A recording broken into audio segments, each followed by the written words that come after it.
তোমারে না কইছি বাজার দিয়ে একটা আয়না নো যাতে আমার সুন্দর মুখখানা দেখা যায়।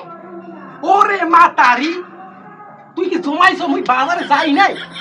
যে দোকানে যাই আয়না ধরলেই মোর মুখখান দেখা যায়। ওই আয়না কি মুই মাই খাবো? হ্যাঁ, ওরে মা তো তুই এখন খাবি। ওরে মা, কি করে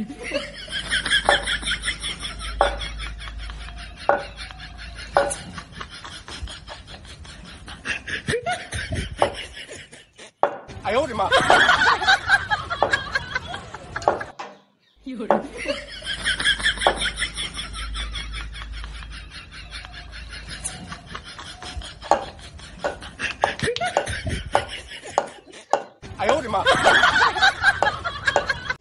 কি গো কোথায় গেলে? এদিকে হুইন্না যাও, হুইন্না যাও। কি হলো দেখো কে? রাস্তা দিয়ে আউনের সময় একটা 500 টাকার নোট আর একটা বই, এই জ্ঞানের বই পরন্যা ছেলে। মুই ওই 500 টাকা সরাইয়া এই বইটা লিয়ে আইছি। ভালো করছি না?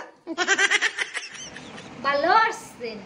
যার যেটার অভাব সে তো সেইটাই আনবে। কি কইলা? মোর জ্ঞানের অভাব? জ্ঞানের অভাব না থাকলে কেউ টাকা ছেড়ে বই নিয়ে আসে বাড়ি? ইচ্ছা করে ছান্তা দিয়ে পাছার মধ্যে মারি।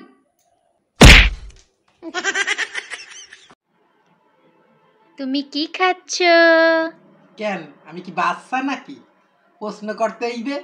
আপনি সহে দেন না, লুচি দিয়ে ডাই খাচ্ছি, ডাই। হইছে? উত্তর হলো এটা? কি করছো তুমি? তোমার এই বোকার মতো প্রশ্ন না আমার আর ভালো লাগে না।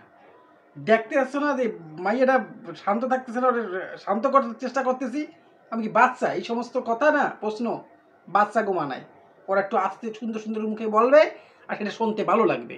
তুমি আমারে এমন বকছো, দেখো তোমার দিকে মায়ের খানা তাকায় বইয়া রয়েছে। তা কি করবে? ও তো ঠিকই তো দেখতেছে যে বোকার মতো প্রশ্ন করছে। আমারে প্রশ্ন না করে বাবারে খালি প্রশ্ন করে, তাই না মা?